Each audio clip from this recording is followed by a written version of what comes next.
విశాఖలో విదేశాల్లో ఉద్యోగాల పేరిట భారీ మోసం వెలుగు చూసింది. యూరప్ దేశాలు, ఇటలీ, మౌంటైన్ నెగ్రో వంటి దేశాల్లో ఉద్యోగాల పేరిట మోసానికి పాల్పడింది ఓ ఏజెన్సీ. దేశవ్యాప్తంగా ఏజెన్సీలు ఓపెన్ చేసి మోసాలకు పాల్పడ్డారు కేటుగాళ్లు. ఒక్కొక్కరి వద్ద 8 నుంచి 9 లక్షలు వసూలు చేసి కోట్లాది రూపాయలు మోసపోయారు బాధితులు. నకిలీ పాస్పోర్ట్, వీసాలతో విదేశాల్లో చిక్కుకున్నారు యువత.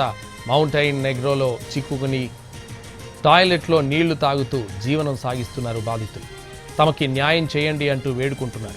దీనిపై మరింత సమాచారం మా ప్రతినిధి చిరంజీవి అందిస్తారు.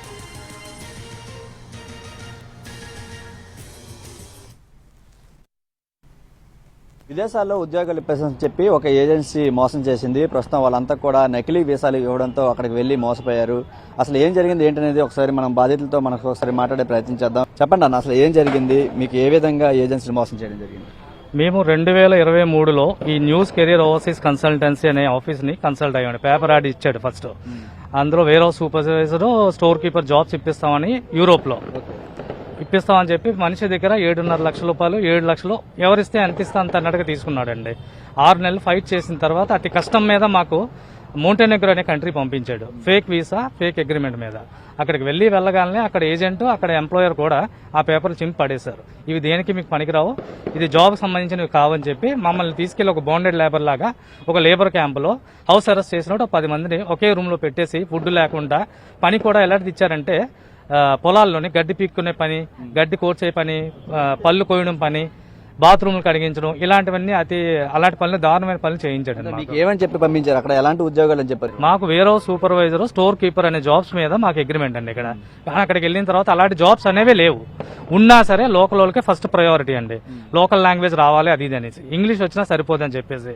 హెడ్ ఆఫీస్ బెల్గావిలో ఉంది, కర్ణాటక. అక్కడ మేనేజింగ్ డైరెక్టర్ ఎవరంటే మొహసిన్ అహ్మద్ షేక్ అనే పర్సన్ దగ్గర తీసుకెళ్లి ఆయన చేత మళ్ళీ ఫ్రెష్ గా ఒక అగ్రిమెంట్ రాయించాడు అందరికీ. ఏమని, ఇటలీ 3-4 నెలల్లో పంపిస్తాం, 45 డేస్ లో పంపిస్తామని చెప్పి ఒక అగ్రిమెంట్ అందరికీ రాయించాడు 25 మందికి. మొత్తం ఎంతమంది ఉంటారండి ఈ విధంగా మోసపోయిన వాళ్ళు? ఎప్పటి నుంచి ఇదంతా కూడా ఇదంతా నడిపిస్తున్నారు? ఇప్పుడు నాకు తెలిసి ఇక్కడ మన విశాఖపట్నం చెంది 30 మంది దాకా ఉన్నామండి. అది కూడా మేము ఎలా మోసపోయామంటే, అక్కడ లోకల్ నుంచి ఒక ఫారినర్స్ తీసుకొచ్చండి. అక్కడ లోకల్లోనే ట్యాక్సీ డ్రైవర్ అనమాట. ఇక్కడ మన మధురవాడలోనే 365 హోటల్లోనే మీటింగ్ పెట్టాడు. మీటింగ్ పెట్టి ఇతను చూపించి, ఇతను మీ ఓనరు, ఇతను మీ బాస్, ఇతను మీ శాలరీస్ ఇస్తారు, మీకు అంత ఇతనే చూసుకుంటాడంటే మేము అందరం చాలా నమ్మేమండి.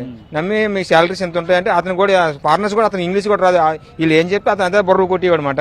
ఆ విధంగా మాకు 365 హోటల్లోనే మీటింగ్ పెట్టి మమ్మల్ని అందరినీ నమ్మించి మా దగ్గర అమౌంట్ కట్టించుకున్నాడు. అందరి దగ్గర కట్టించుకున్న తర్వాత కూడా ఒక 2-3 నెలలు గ్యాప్ ఇచ్చిన తర్వాత పంపించాడు మమ్మల్ని. మేము దగ్గర రూమ్ లో 10 మంది ఉండేవాళ్ళం అండి. 10 మందికి 2 బ్రెడ్లు అండి. ఈ రోజు సాయంత్రం 6 గంటలకు బండి వచ్చింది అనుకోండి, మళ్ళీ రేపు ఉదయం, మళ్ళీ రేపు సాయంత్రం 6 గంటలకు బండి వస్తుంది. ఆ బ్రెడ్ కోసం కూడా కొట్టుకోవాల్సి వచ్చిందండి. మన ఇండియన్స్ కేరళ వాళ్ళు ఉండేవాళ్ళం అండి, మేము ఆంధ్ర వాళ్ళు ఉండేవాళ్ళం, తర్వాత యూపీ, బీహార్ వాళ్ళు 10 మంది ఉండేవాళ్ళండి. ఆ బ్రెడ్ల కోసం కొట్టుకునేవాళ్ళం అండి. తిండి లేక, నిద్ర లేక, తాగడానికి నీళ్లు కూడా బాత్రూంలో నీళ్ళండి తాగాలి మేము. నువ్వు వర్సెస్ ఎండి అతను ఏమన్నారంటే, మిమ్మల్ని 45 రోజులు 45 డేస్లోని మిమ్మల్ని అందరినీ వేరే దగ్గర పంపిస్తానని చెప్పేసి నన్ను స్లోవేకియా అని, మన నుంచి ఇటలీ అని, ఇంకో నుంచి చెక్ రిపబ్లిక్ అని ఒక 20 మంది బ్యాచ్కి 4-5 విడదీస్తాడండి. మీ 5 ఇటు వెళ్తారు, మీ 5 ఇటు వెళ్ళండి అని. అప్పటి నుంచి ఇప్పుడు దాకా ఫోన్ ఎత్తినా సరే రేపు మాపని ఒక వారం రోజులు బాగానే మాట్లాడారండి. ఆ తర్వాత ఆ తిట్లు సంసారం కాదండి, మీరు దిక్కులు చెప్పుకోండి, మీరు ఏ పోలీస్ స్టేషన్లు చెప్పుకోని అని. ప్రస్తుతం అయితే వీళ్ళంతా కూడా బాధితులు ప్రస్తుతం న్యాయం జరగాలని చెప్తున్నారు. మొత్తంగా ఎన్యూజెడ్ ఓవర్సీస్ కెరీర్ కన్సల్టెన్సీ ఈ పేరుతో మొత్తం ఇండియాలోనే చాలా వరకు ఇలాంటి బాధితులు ఉన్నట్టు కూడా వీళ్ళు చెప్తున్న పరిస్థితి. ప్రస్తుతం ఉత్తరాంధ్ర జిల్లాకి చెందినటువంటి ఒక 30 మంది కూడా ఈరోజు తమకి జరిగినటువంటి మోసానికి న్యాయం చేయమని చెప్పేసి ఈరోజు విశాఖ పోలీస్ కమిషనర్ కోరడానికి జరిగింది. ప్రస్తుతం అయితే వీళ్ళంతా 7-8 లక్షలు ఒక్కొక్కరుగా పే చేసి విదేశాల్లో, యూరోప్ వంటి దేశాల్లో ఉద్యోగాలు అని చెప్పేసి ఇక్కడ నుంచి పంపించడం జరిగింది. తీరా అక్కడికి వెళ్ళిన తర్వాత వేరే పనులు అప్పగించడం, అంతేకాకుండా నకిలీ పాస్పోర్ట్లు, వీసాలు అన్ని కూడా ఇష్యూ చేయడం వల్ల చాలా ఇబ్బందులు పడినటువంటి పరిస్థితి కనిపిస్తుంది. వీటి మీద ఖచ్చితంగా యాక్షన్ తీసుకుని తమకు న్యాయం చేయాలని చెప్పేసి